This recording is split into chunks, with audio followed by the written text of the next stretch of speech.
yaushe mafarki na zai cika ba zan iya jure zafi na rashin ki ba.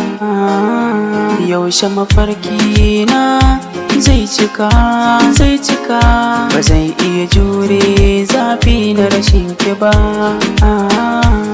Zancen da zan yi a tsare ganin ki shine buri, da so na gammu a tare firan mu mai kyan tsari.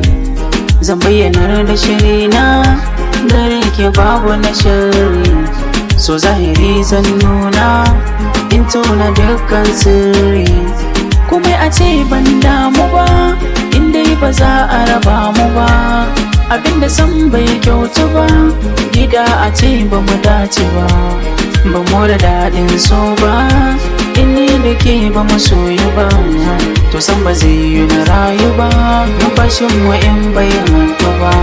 Yaushe mafarki na zai cika ba zai iya jure zafi na rashin ki ba. Yaushe mafarki na zai cika ba zai iya jure zafi na rashin ki ba.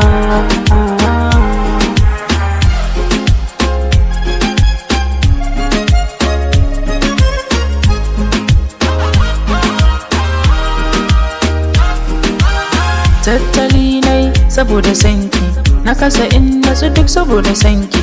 Duk inda zan je sai in gane ki, zuciyata ungwa na baki, dukan makullanta suna gare ki.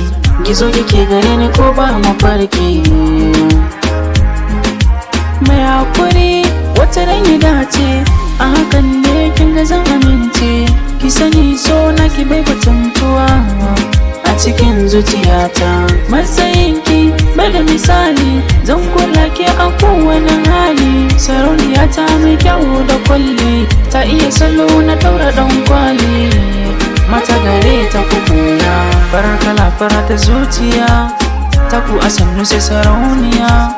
Haske idan kina ta walƙiya, kice nake ta yi wa jiniya. Gare ni kin fi ma baturiya, babu kamar ki ko a indiya. Kin zarce mata na sauniya, sauyi kike kamar hawainiya. Yaushe mafarki na zai cika ba zai iya jure zafi na rashin ki ba. Yaushe mafarki na zai cika ba zai iya jure zafi na rashin ki ba.